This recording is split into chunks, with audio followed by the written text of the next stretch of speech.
The night sky above Earth was calm, filled with quiet stars, but deep in space something was moving.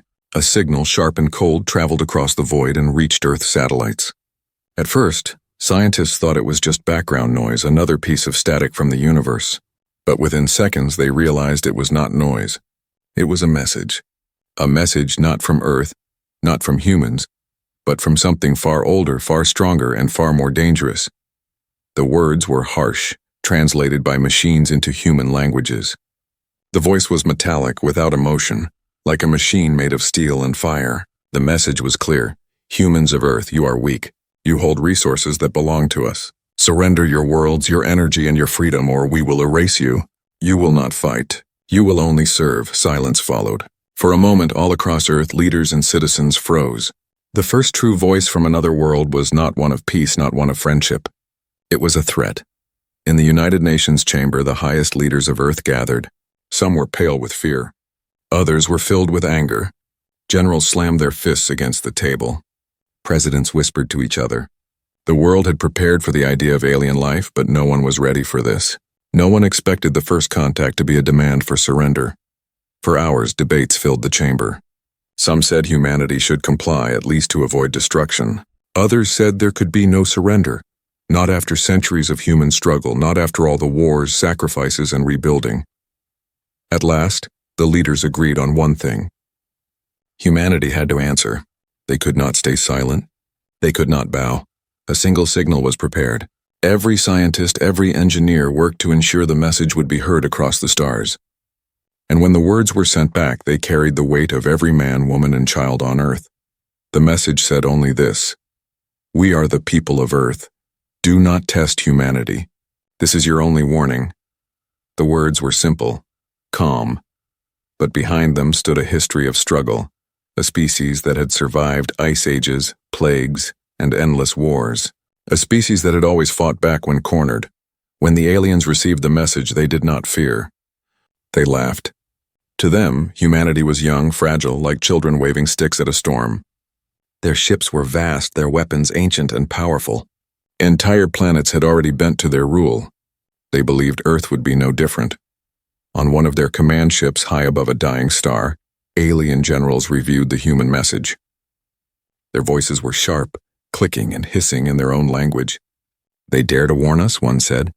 They do not know what we are, another replied. Then let us show them. Let us make them an example. And so while Earth held its breath, the aliens prepared their strike. Their fleets began to move, black silhouettes against the stars. Humanity's warning, instead of stopping them, only pushed them forward. Back on Earth, ordinary people lived under a shadow of fear. Families gathered around screens, listening to news that grew darker by the day. Military bases filled with soldiers, pilots, and volunteers. Scientists whispered of weapons not yet tested. Desperate projects hidden in secret labs. Everyone knew the aliens were coming. Everyone knew the warning had been ignored. But in the heart of humanity, something old was waking. It was not just fear. It was anger. The kind of anger that had carried humans through centuries of struggle. The kind of anger that had built nations, defended homes, and written history in fire. The first battle had not even begun, but already humanity had made its choice. There would be no surrender. No chains. The stars above Earth seemed colder that night. The people of Earth looked upward, waiting, watching, knowing war was coming. And far away in the silence of space, the alien fleet moved closer. Their weapons glowed with energy, enough to shatter cities in a single strike. To them, Earth was already lost. To them, humanity was already broken. But deep inside the human spirit, there was a truth the aliens had not yet learned. Humanity always fights back. And when the two sides finally met, the galaxy itself would remember the warning. The warning from Earth echoed in space, but the aliens did not care. To them, it was nothing more than noise from a primitive race. Their commanders laughed, their soldiers sharpened their claws and checked their weapons, and their fleet changed course. Earth was not the first world they had conquered, and it would not be the last. But instead of striking Earth directly, the aliens chose something cruel.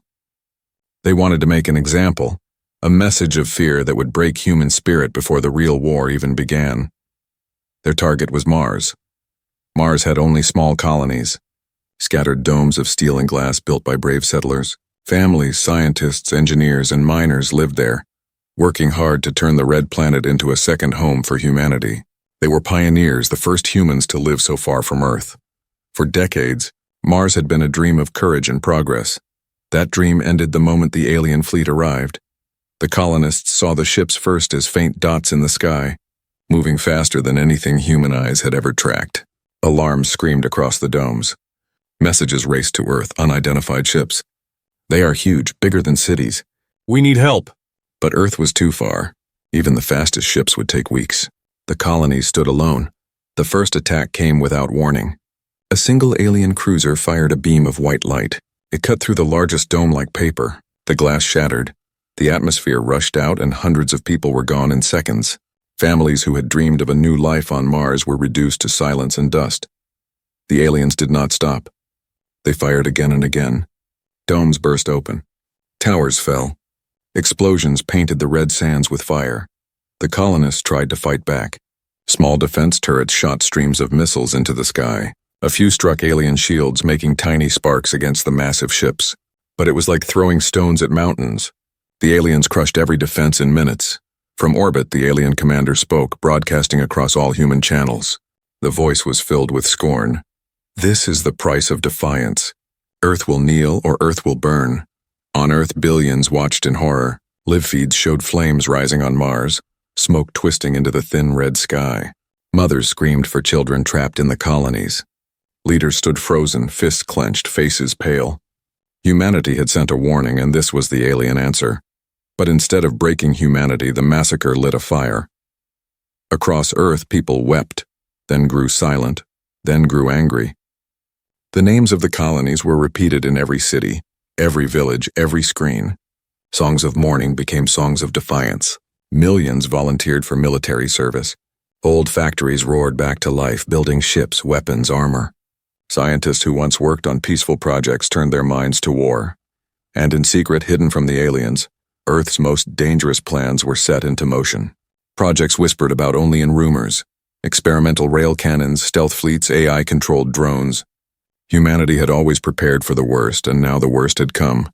The aliens, blinded by pride, did not see it. They believed the massacre would make humans kneel. Instead, it hardened them like steel. One general in the alien fleet reported to his commander, "The humans scream. They grieve. They will break soon." The commander hissed in laughter. "Good. Then Earth will open its gates to us." But in the silence of his office, on the far side of Earth, a human admiral whispered to his staff, "They think we will kneel. They think wrong. We will answer." That answer would not come today, not even tomorrow. But when it came, the galaxy would remember Mars as the spark that lit the fire of Retribution. The red planet burned. Its colonies turned to ruins, but in that fire, humanity's spirit rose higher than ever before. The aliens thought they had shown strength, but what they truly showed was weakness, because they gave humanity something to fight for, something to avenge, and humanity never forgets. The flames of Mars had not yet cooled, but Earth was already changing. What was once grief had turned into fury, and what was once fear had turned into determination. The massacre was not the end of humanity's story. It was the beginning of something far greater. For centuries, humans had fought each other. Empires rose and fell. Wars painted history with blood, and yet humanity always survived. Every battle, every struggle left behind lessons in strategy and invention, in the will to endure. The aliens saw humans as fragile, but they did not understand that inside weakness, humans had learned strength. Far beneath the cities of Earth, in secret bases hidden under mountains and deep oceans, humanity's hidden power was waiting. These were not ordinary weapons, not the kind seen in parades or shown to the public. These were projects built in shadows, designs whispered about by only the highest commanders, experiments too dangerous to reveal until now.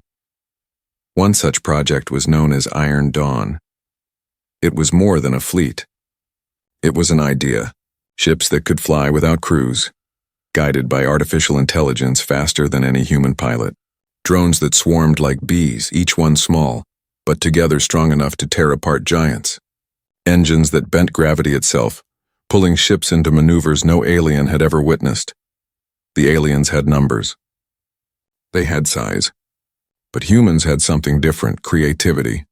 They did not build the biggest weapons. They built the cleverest. Another secret project was Hammer of Earth, a weapon hidden in orbit disguised as a research station. At its heart was a cannon longer than skyscrapers, powered by energy stolen from the sun.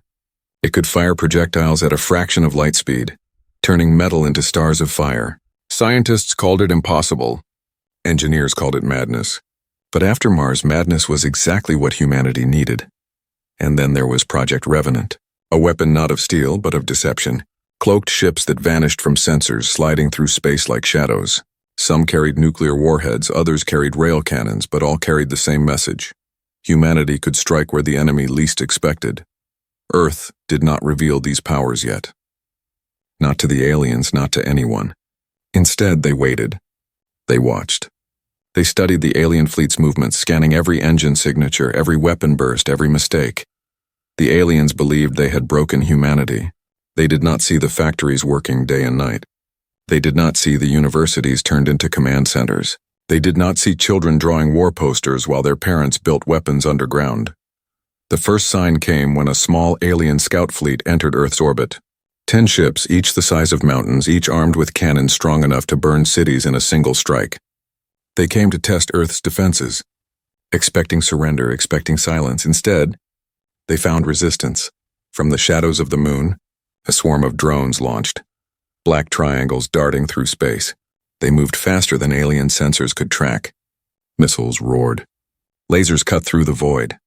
Within minutes, 2 alien ships were crippled, their shields cracked open like glass. Then, from orbit, the Hammer of Earth spoke. A single shot, bright as a sunrise, ripped through the silence of space. The projectile tore through an alien cruiser, splitting it apart in a blaze of fire. The galaxy watched in shock. The humans had not only resisted, they had struck back. The alien commander pulled back his fleet, not out of fear, but out of confusion. This was not what he expected. This was not weakness. The humans had weapons unseen, tactics unimagined, fury unbroken. On Earth, people cheered. For the first time since the fall of Mars, hope returned. Humanity had given its warning, and now it had shown its teeth. But even as the people celebrated, Earth's leaders remained silent, grim. They knew the war had only just begun. The aliens had more fleets, more armies, more weapons. Humanity's hidden power was strong, but it was not infinite. Still, something had changed. The galaxy had seen humans not as prey, not as slaves, but as fighters. The warning humanity had given was no longer just words. It was truth. The aliens would come again, stronger, angrier, but humanity would be ready. And when the next battle came, the stars themselves would burn with the fire of human retribution. The first counterattack had changed everything. The scout fleet that once moved with arrogance had been shattered by human weapons no alien had expected. For the first time in centuries, the invaders tasted defeat. And for the first time, the galaxy whispered about Earth with something close to respect and fear. But for humanity, victory was not enough. The fires of Mars still burned in memory. The screams of families lost in the colonies still haunted every soldier, every scientist, every child. Retribution was no longer just a word. It was a promise. Across the world, Earth transformed. In the factories of old nations, machines once silent came to life. Rusted halls filled with fire and smoke as production lines roared, creating ships, drones, armor, and cannons. Workers labored without rest, faces blackened with dust, hands trembling from exhaustion, yet no one stopped. Every bolt, every wire, every circuit was made with purpose. In the deserts, training camps rose. Men and women who had never held weapons learned to fight. Farmers became soldiers, students became pilots, miners became engineers. Their uniforms were simple, their weapons heavy, but their eyes burned with fury. In secret laboratories, scientists pushed themselves beyond reason. Sleep was forgotten, meals were skipped, equations were scribbled across walls, engines tested until they exploded, new designs forged in desperation. What once was science fiction now became reality. Humanity's hunger for survival gave birth to inventions the aliens had never seen. But it was not just machines that rose. It was spirit. In the ruined streets of cities, people painted the walls with messages. Remember Mars? Humanity stands. We do not kneel. Children marched with wooden rifles, copying the soldiers they saw on screens. Songs of war echoed in every language, carrying the same promise. Earth would answer. The alien empire, vast and ancient, watched these movements with scorn. Their leaders laughed. "Let them build," they hissed. "Let them dream. When we bring our full fleets, their dreams will turn to ash." But the aliens did not understand the human heart. For the first time in history, humanity was united. No borders, no flags, no nations, only Earth. The people stood together, not as enemies, but as one race facing the darkness beyond the stars. That unity gave them strength greater than any fleet, any weapon. The rising Retribution was not quiet. Earth sent out a broadcast carried on every channel, every frequency. The leader who spoke was old, with gray hair and weary eyes, yet his voice carried the power of billions. "People of the galaxy, hear us. We are humanity. You thought we would bow. You thought we would break. You thought wrong. You spilled the blood of our families on Mars, and now we rise. We will fight. We will endure. We will not stop until justice is done. To our enemies, hear these words. Humanity does not forgive, humanity does not forget, and humanity never surrenders." That message shook the stars. To weak races already enslaved by the alien empire, it was a spark of hope. To the empire itself, it was defiance they could not ignore. And so, preparations for the great counterattack began. In orbit around the moon, the first great fleet assembled. Thousands of ships, some sleek and new, others patched and repaired, floated in silence, waiting for orders. Their hulls bore the names of fallen colonies, painted in red so no one would forget. In the dark, human soldiers sat inside dropships, helmets resting on their knees. Some whispered prayers. Others kissed photographs of families waiting back on Earth. A young pilot, no older than 20, traced the word Mars carved into her armor. She had lost her brother in the colonies, and now her eyes were hard with vengeance. Commanders stood at massive screens reviewing plans. Every strike was mapped, every risk calculated, every sacrifice weighed. Humanity could not match the empire in numbers. But they did not need numbers. They needed precision. They needed fury. They needed unity. The first target was chosen carefully, a mining world under alien control. A world where enslaved workers cried for freedom, where the empire's arrogance left defenses weak. The fleet prepared to move. Engines hummed, weapons glowed, soldiers tightened their grips. For the first time in history, humanity would not only defend, it would attack. The rising Retribution had become unstoppable. From the depths of grief, humanity had forged power. From the ashes of Mars, they had built resolve. From fear, they had created fury. The aliens had expected prey. What they had awakened instead was a predator. And as the human fleet left orbit, carving fire across the stars, one truth became clear. The warning had been ignored. The massacre had been answered. Now retribution was coming. The human fleet left the safety of the moon in silence. Thousands of ships drifted across the dark, their engines glowing faint blue. To the people on Earth, they looked like fireflies in the night sky. To the galaxy, they looked like something impossible. Humanity rising to strike back. Their target was chosen with care. A mining world in the outer system, rich in metals stolen by the alien empire. It was not only a resource, it was a symbol. To free it would mean hope for the enslaved, and a message to the empire that humanity would not kneel. But the aliens were waiting. Scouts had warned their commanders of human movements. And so, when the fleet arrived near Jupiter, the humans found themselves face to face with an alien armada. Hundreds of warships, black as shadows, surrounded the orbit like vultures around a corpse. Their weapons glowed with cruel light, their engines roared like storms. The battle for humanity's future had begun. The first strike came from the aliens. Lances of white energy cut through space, faster than human eyes could follow. A destroyer, named Aurora's Hope, was the first to fall, torn apart in a silent explosion. Its crew of 200 vanished in an instant, but the humans did not retreat. From the swarm of human ships, thousands of drones launched. Small, fast, darting like swarms of hornets, They rushed toward the alien fleet. Missiles screamed through the void. Rail cannons thundered. The first alien cruiser shuddered under the assault, shields sparking like glass under fire. "Hold the line," shouted Admiral Reyes from the command ship Iron Dawn. His voice carried through every channel, calm but unyielding. For Mars. For Earth. The battle turned into chaos. Alien beams carved through the swarm, shattering drones by the hundreds, yet more came, slipping between the cracks, striking engines and weapon mounts.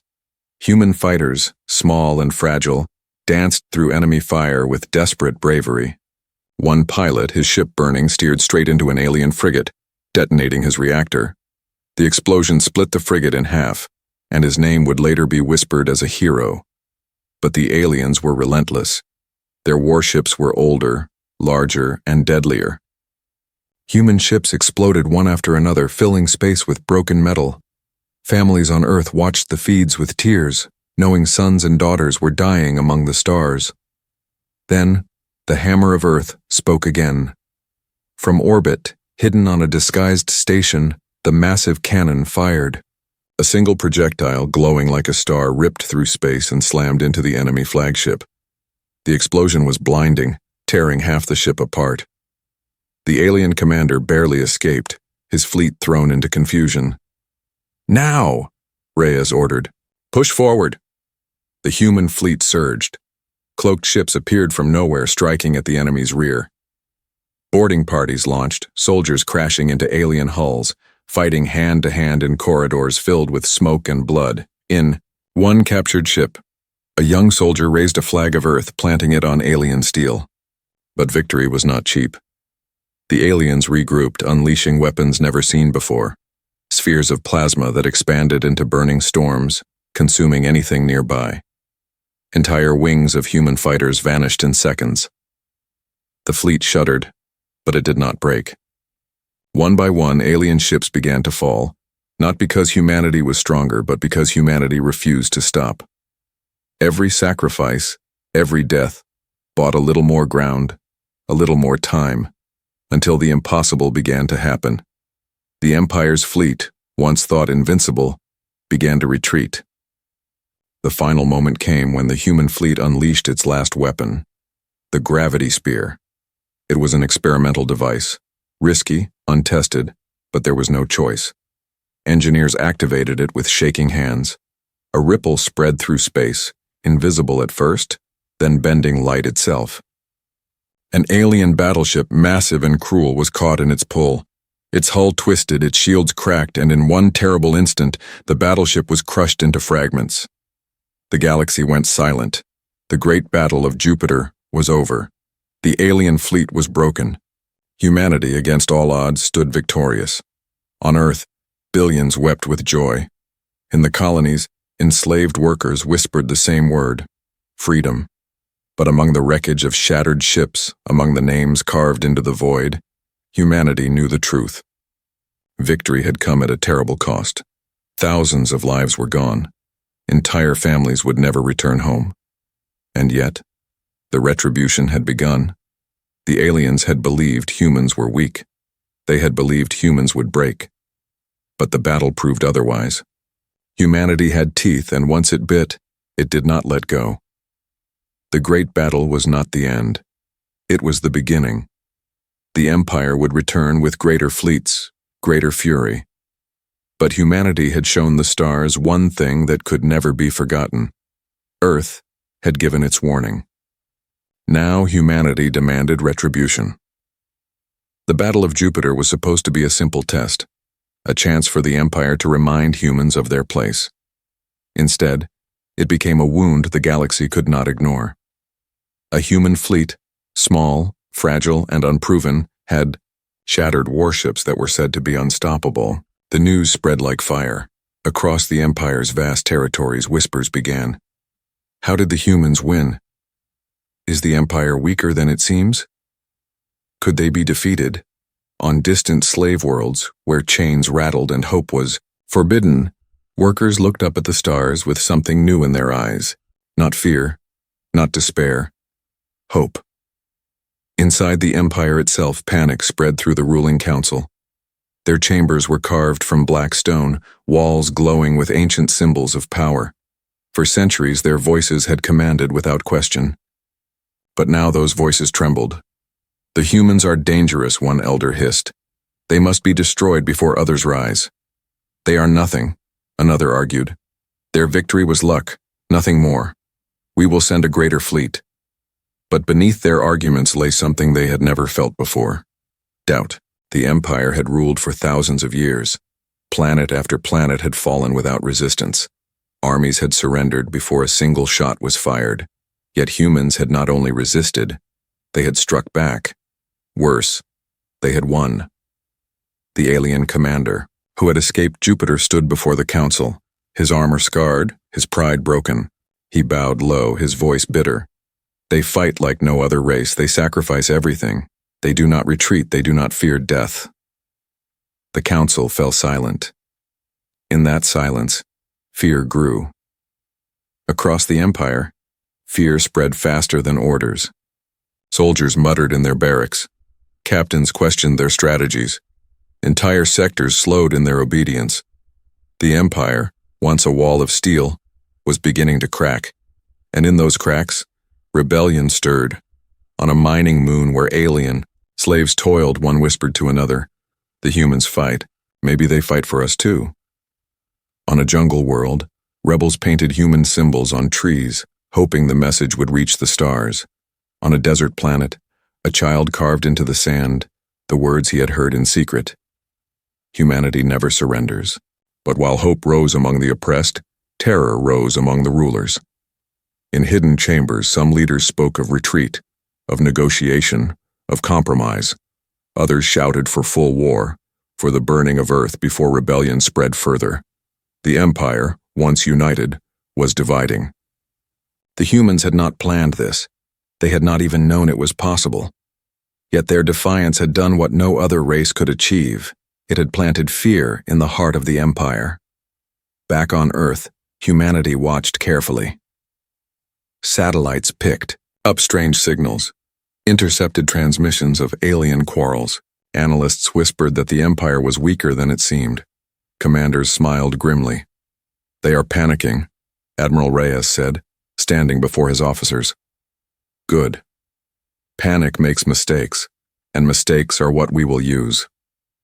Earth's leaders debated their next move. Some argued to strike fast while the enemy was unstable. Others urged caution, warning that the Empire still held fleets far greater than humanity's. But one truth was clear to all. Humanity could no longer hide. The victory at Jupiter had lit a fire too bright. The Empire knew. The galaxy knew. Humanity was no longer prey in the shadows. It was a predator standing in the open. The aliens could not ignore it, and neither could the enslaved. Messages began to reach Earth, sent in secret by rebels across the stars. Simple, desperate messages carried on stolen frequencies. "Help us. We are ready. If humanity rises, we rise too." For the first time, Earth understood that this war was not only theirs. The Empire had built its throne on broken backs, and now those backs were straightening. But the Empire was not finished. In a hidden shipyard orbiting a dead star, new warships were being built, faster, stronger, crueler than those lost at Jupiter. The rulers swore that the next strike would erase humanity forever. And yet, even as they built, even as they schemed, they could not erase what had already begun. Their enemies were not only human fleets. Their enemies were doubt, rebellion, and the echo of Earth's warning. The galaxy had changed. The balance of fear had shifted. And in the Empire's own heart, among its generals and rulers, one question grew louder each day. What if the humans cannot be stopped? The galaxy trembled. The Empire that had once ruled without challenge now stood on unsteady ground. Whispers of rebellion grew louder, and in every dark corner, enslaved races spoke one name with hope: humanity. But hope was not enough. Words were not enough. Humanity knew the war would only end one way, at the heart of the Empire itself. The alien homeworld. It was a planet of black spires and endless war factories, surrounded by fleets larger than entire human nations. For thousands of years, no enemy had ever reached it. To even dream of striking such a world was madness, and yet, humanity dreamed. The great fleet of Earth was assembled once more. From the deserts of Mars, rebuilt factories poured out weapons. From the skies of Earth, ships rose like steel birds. From the deep oceans, submarines that had never seen daylight were reborn as war machines. Humanity gathered everything it had, every fighter, every drone, every cannon, every brave soul ready to die. In orbit, Admiral Reyes stood on the bridge of the Iron Dawn. His face was lined with exhaustion, but his eyes burned with fire. "This is not only for Earth," he told his officers. "This is for Mars. This is for every enslaved world. This is for the warning they ignored.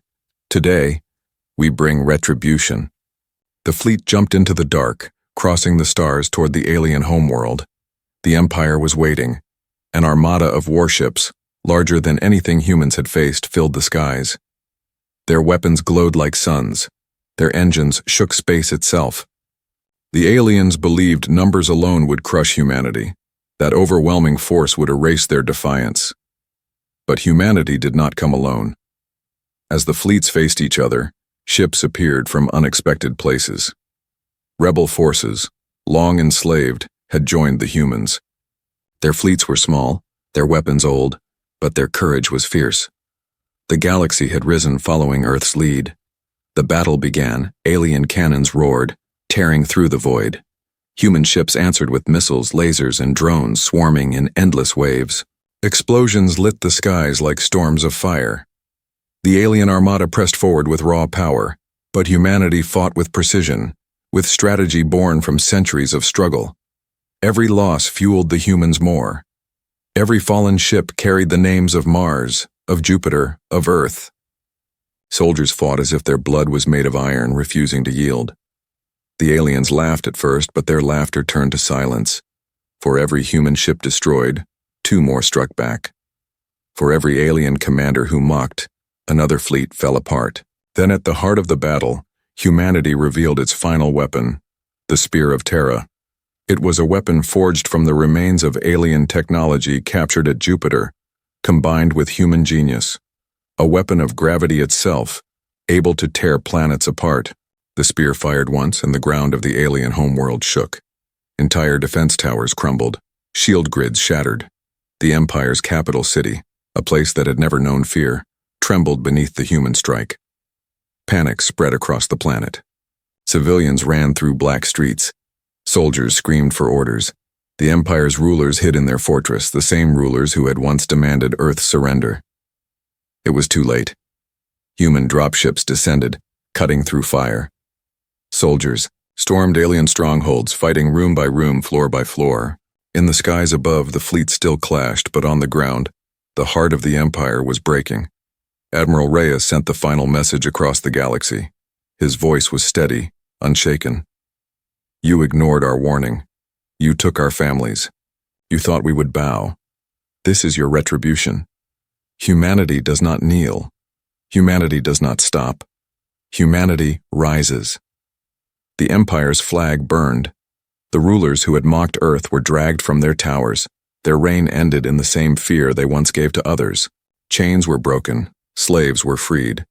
And in the silence that followed, the galaxy watched as the impossible became truth. Humanity had not only survived, humanity had won.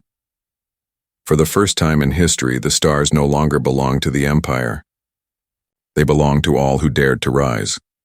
And at the center of it all stood Earth, scarred, bloodied, but unbroken. On Earth, bells rang. In the colonies, people wept with joy. Across alien worlds, voices rose in song, praising the humans who had carried fire into the heart of tyranny. The warning had been simple. The retribution had been terrible, and as the smoke cleared, one truth remained in the minds of all. Humanity had demanded retribution, and the galaxy would never forget.